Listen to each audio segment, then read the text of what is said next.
i-feature natin ngayon ay yung trip to Batanes March 11 year 2020. Ito yung week bago magkaroon ng nationwide lockdown sa Pilipinas. Ayan, Batanes kasi isa tong isolated province na northernmost Philippines. Itong video natin may cover lang ay yung island of Sabtang and Batan.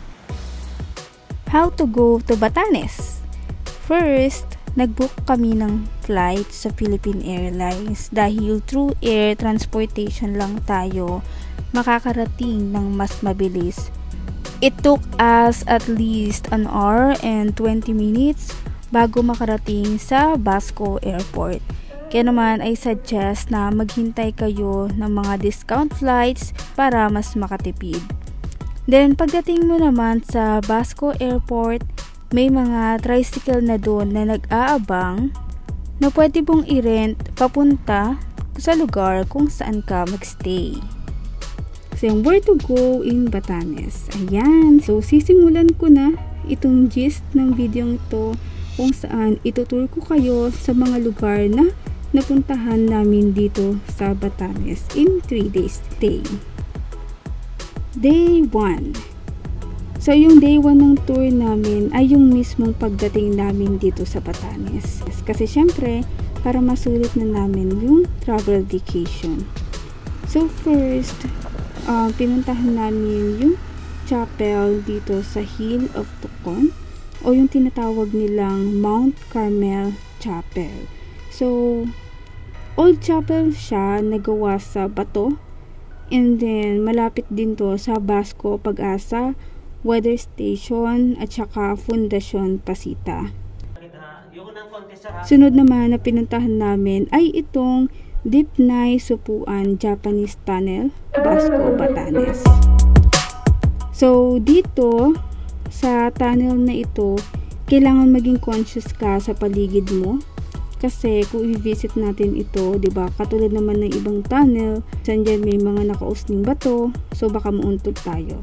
Then next ay yung Balugan Boulder Beach dito sa Basco, Batanes. So, rocky beach ito, but sobrang dinaw ng tubig dito. If we will see it from the shore, asul na asul yung kulay ng dagat. As in, marami talagang Old Catholic Church na matatagpuan dito. Isa na nga dyan ay yung Santo Domingo Church na na-establish nitong year 1783. Dahil sa dami na ng pinagdaanan nitong church na ito, tulad ng sunog, giyera, lindol, para hindi tuluyang masira yung church, kailangan nila itong i-renovate using yung more advanced materials. Then, panglimang pinuntahan namin ay itong bayang Rolling Hills. So, dito sobrang hangin at halos hindi kayo magkakarinigan ng kasama mo. Kailangan nyo talaga magsigawan. Here, you will see the greener pasture ng western parts of Basco, Batanes at saka yung napakagandang view ng West Philippine Sea. Ayan, kahit medyo madilim na, pumunta pa rin kami dito sa Naidli Hills Lighthouse, Batanes. Isa to sa kilalang lighthouse dito sa Batanes kasi nag-ooperate pa rin ito hanggang kasalukuyan. Actually, pwede kang umakyat sa itaas ng lighthouse na to para mag-selfie or mag-sightseeing. Meron din itong stargazing tuwing gabi para sa mga turista. Maliban na lang kung may event sa lugar tulad ng nangyari nung time na to, kaya hindi kami nakapag-stargazing. But all in, diba, we were able to visit the 6 tourist spots here in Batanes in just almost 6 hours. Sulit, diba? Now, we will proceed to our day 2 of this trip to Batanes. Pupunta na kami sa Sabtang Island. Dito kasi kailangan kang gumising ng maaga dahil medyo malayo yung Ivana Port from Basco and may cut-off time yung mga bangka na naghahatid papunta dun sa Sabtang Island. We need to be there around 6:30 AM. Unang-una pinuntahan namin ay itong Morong Beach and nakabuang arc. Akala ko pwede kaming maligo dito, kaya lang mukhang spot lang talaga to para magpa-picture. At saka sobrang lakas din kasi ng alon during this time. By the way, isa sa mga nakakatuwang sistema dito sa Batanes ay yung hindi nila hinahayaan yung mga turista na basta na lang magpa-picture sa tourist spot. Ang ginagawa nila, pinapapila ng mga tour guides yung tao, tapos hinihintay nilang matapos yung nauna sa pila na magpicture. Pangalawa ay itong sa Bidog Village, 4-hour stone houses viewing, kung saan kilala rin yung Batanes. For so many decades, nagawa nilang ma-retain itong paggamit ng kugon as their house roofs dito sa Bidog Village. Naglakad lang kami ng konti and nakarating na kami dito sa Chabayan Village. Nakita namin itong Santa Rosa de Lima Chapel. Tapos, medyo modernized na yung ibang materials nitong chapel na to. But still, ayan, makikita mo pa rin nagawa ito sa pinagpatong-patong na bato. We also noticed itong kissing rocks.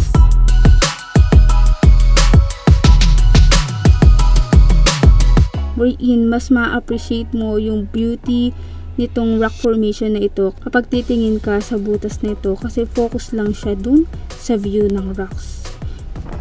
Yan. After our stone house viewing, we went here in Chamantad viewpoint of Pacific Ocean. Sobrang ganda ng place na to. Tsaka kahit mainit dito, hindi mo ramdam yung sikat ng araw dahil sa lakas ng hangin.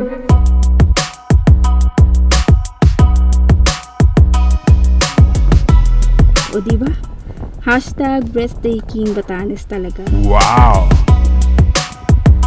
Na-notice din namin itong lighthouse na makikita mismo pagdaong mo sa Sabtang. Kaso, private property daw to. So, that's the coverage of our day 2 in Sabtang Island, Batanes. Dahil mas maaga kaming nakauwi, we rent a bike and we went to this nearest seashore sa pinag-i-stayan namin. For our last day of staying here in Batanes, mas late na nag-start yung tour namin for today kasi sa South Batan kami mag-iikot. Ito kasing South Batan ay mara-reach mo, pwedeng sasakyan, tricycle o kaya motorcycle. Ang focus ng tour namin dito ay itong Mahataw Town. Habang papunta dito sa lugar, makikita natin itong Shawa View Deck and we already went ahead to San Carlos Borromeo Church. So, ito yung pinakaunang church dito sa Mahataw na na-built noong year 1787. Handito rin yung blank book wherein isusulat mo sa isang page ng book yung day ng pagbisita mo sa Batanes at yung message mo na pwede mong balikan once na bumisita ka ulit dito sa church. Then the third place that we visit here is this old Spanish lighthouse or yung Tayid Lighthouse. Gustong-gusto ko tong lighthouse na to kasi meron siyang katabi na old stone house which is for souvenirs and halos abot tanaw mo lang yung dagat. Ngayon naman, nandito na kami sa Rakua Payaman o yung tinatawag na Marlborough Country dito sa Batanes. Per our tour guide, tinawag itong Marlborough Country ng isang tourist na nagpunta dito noon dahil daw maiyahalin tulad ito sa Marlborough Hills sa bansa nila. Then just like other napuntahan natin, malakas din yung hangin dito.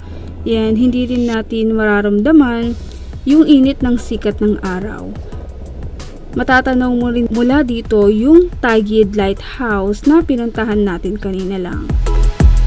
Then we also visit itong San Lorenzo Ruiz Church na napaka-elegant kasi tingnan mo nakasentro talaga yung church sa halamanan at may makikita ka ring burol sa likod. Diba? Perfect for wedding ceremony. Ayan. We now went here in famous Alapad Rock Formation And dito na din kami nag-photo taking para sa kilalang Blow Your Horn signage ng Batanes.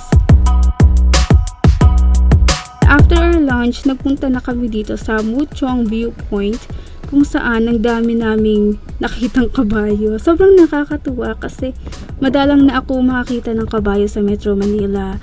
Along the road lang din ito at sobrang ganda, aliwalas ng lugar. Then medyo marami lang poop sa daan kaya dapat conscious ka sa nilalakaran mo. Then syempre hindi natin pwede ma-miss yung Honesty Store dito sa Mahataw Town. And as expected, walang nagbabantay dito and you're free to get what you need, then just pay for it honestly. And we also took a glance here in Our Lady of Miraculous Medal Parish, wherein paglabas mo ng church, sightseeing agad ng dagat ang sasalubong sa'yo. Ang daming pwedeng wedding ceremony dito. Wow! Ayan, pagkatapos, dumaan na rin kami dito sa isang souvenir shop ng Uyugan Village dito sa Batanes. Kalapit nito yung House of Dakay. Ito rin yung pinakamatandang stone house dito sa Ivana. It was built year 1887.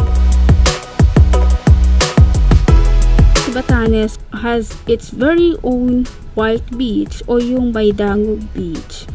Perfect place ito para sa mga gustong mag-picnic kasi maraming coconut trees sa paligid nito na nagbibigay silong. Then of course, hindi mawawala sa listahan natin yung Blue Lagoon, and Blue Lagoon is Blue Lagoon as it is. Sobrang linaw at malamig yung tubig dito.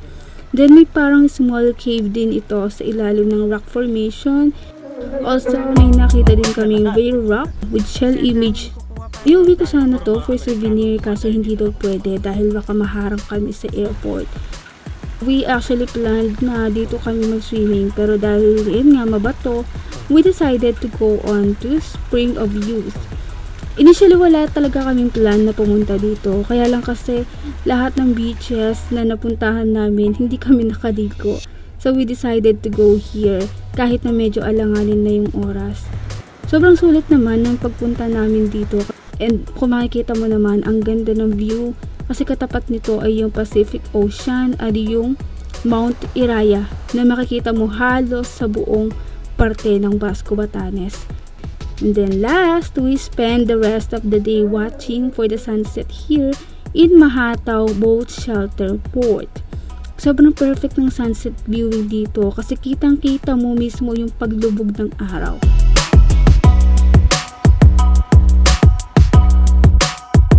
So take note, Land Bank of the Philippines lang yung nakita at dalawa lang yung ATM nila. Then also wala rin napansin na ka-inland, merong credit and debit card, swipe machine, lahat cash transactions.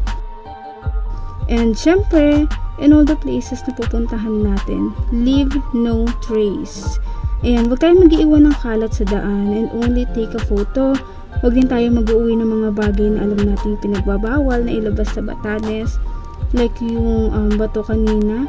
Kasi ang mapapagalitan pagdating sa airport ay yung tourist guide na nag-assist sa atin.